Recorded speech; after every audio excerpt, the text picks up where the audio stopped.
You have played the same bar for 15 times and it's getting worse. But here is what's strange. You didn't decide to do that. There was no moment when you said to yourself, I will now grip this passage and fight it until it yields. It just happened. You were practicing, and then, at some point, you burned.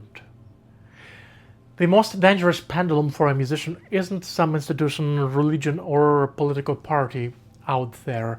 It's the one that you carry inside you at all times.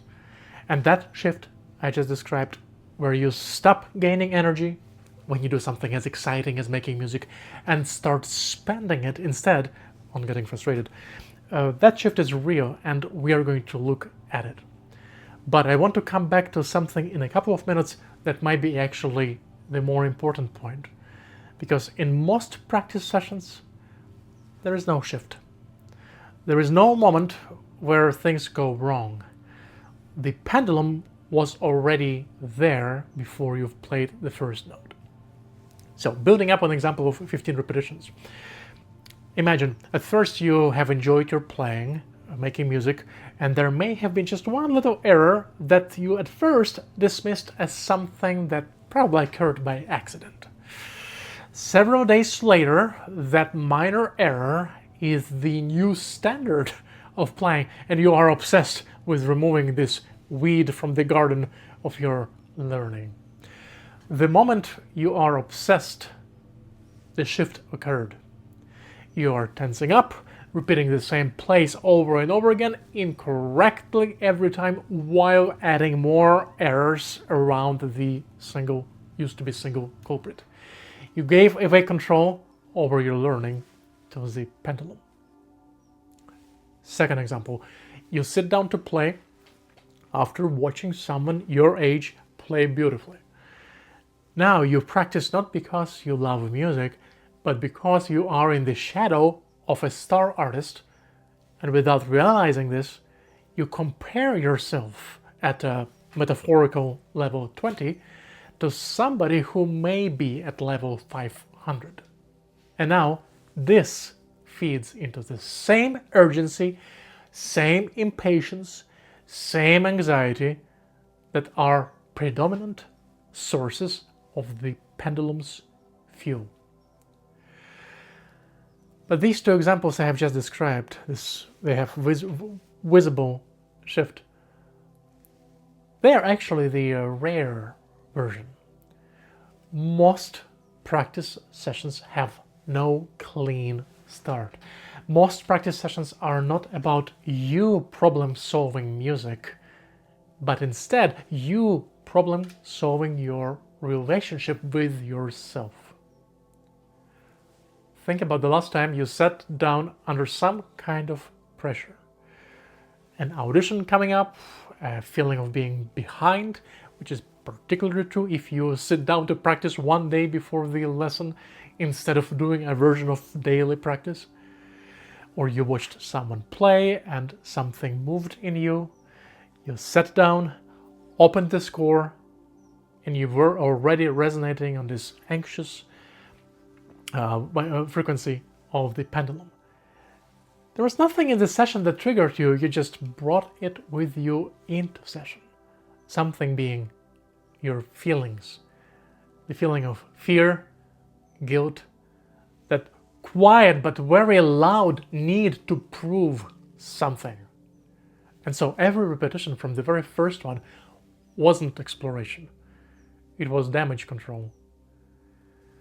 You weren't practicing music, you were practicing your anxiety about the music. Most sessions start there. Not at the proverbial 15th repetition, but rather from bar 1. Now, there are some simple diagnostic questions you can ask yourself before starting your session that will set up the whole mood. One simple question: why did you sit down today? If there is something that you need to prove to yourself or anyone else out there, you are already set up to practice damage control, not music. It can't be driven by fear, guilt, or anxiety, or else you will be losing energy faster than making any progress. You can find more reflective questions if you visit Facebook group, and link is below. Now I want to tell you what the reverse of this shift looks like, because I have watched it happen in real time. So I've seen it numerous times in the piano studios, I've seen it from the podium, whether there is a single student at the piano with solid fingers but no connection to what they play, or an orchestra running through the notes on the pages. From my most recent experience, I recall 2 times when shifts occurred in reverse, from being affected by the pendulum of playing the notes on the pages into where the creativity gates the floodgates got wide open. So several months ago we were rehearsing something for a holiday concert, something that orchestra played before, so it wasn't a fresh new piece, and so it had this layer of sound dust particles. We had a quick interaction when I said, well, we're not playing Requiem, this is joy to the world, and we need to give this joy to the sound we make. Now, I may have used louder words and more mimicry, but regardless of that performance, something did shift. It was the same musicians, same technique, but it was new commitment to a particular sound and flow. Another time, another group, a string orchestra, were playing Air on G by Bach, and we were playing it loud, slightly angular, and some of us, frankly, were, not me, bored with their parts.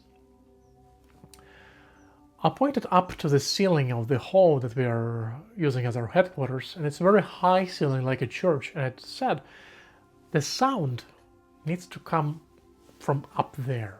It needs to be very ethereal, from above. And suddenly they weren't thinking about their instruments anymore. They weren't thinking about their technique or themselves. I have numerous examples from the piano studio, and I will mention some of my personal ones in the last part of this video and in the next one. But so far, the moral of these 2 stories is as follows. The cure lies in people forgetting about themselves when they make music.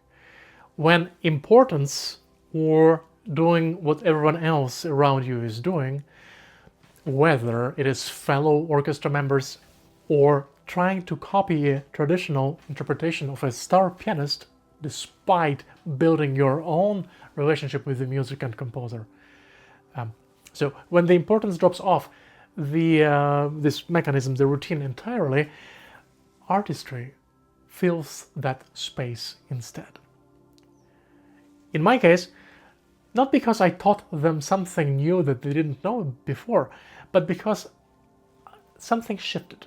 Something stopped getting in the way of them being humans following their innate creativity. And kind of in closing, for me personally, with my at the piano work, I still haven't found a more functional core idea that I discovered from Werner, which is playing in this space. Leaving the ego behind and just listening to each note as if it is the most beautiful thing happening right now. Not as a step towards something, not as evidence of your progress or failure, just this note, this sound, right now. That mindset allows for a quick reset of a mind, for me. And then, on the other hand, when, less spiritually speaking, but on the technical side of things, when something genuinely isn't working, the answer is almost never more intensity, more rigor. It's less, it's smaller, slow it down, break it up, chunk it. One small piece patiently with full attention. Not to fix it faster, but to understand what's actually happening. For me, this is like a subconscious mantra. Breaking things down, understanding things with curiosity is the only thing that actually leads you somewhere. Anxiety just keeps you practicing the problem. So everything we've talked about today, the pendulums, the importance, the resonance, most of the time, as I mentioned, it doesn't arrive from outside. It doesn't arrive as a method or an institution or a flawed system. It arrives as a voice, your voice, using your vocabulary, your thoughts, your standards, your history with the instrument, which is exactly what makes it so hard to spot and so difficult to step away from. And that's what the next video is specifically about. Be curious, be playful.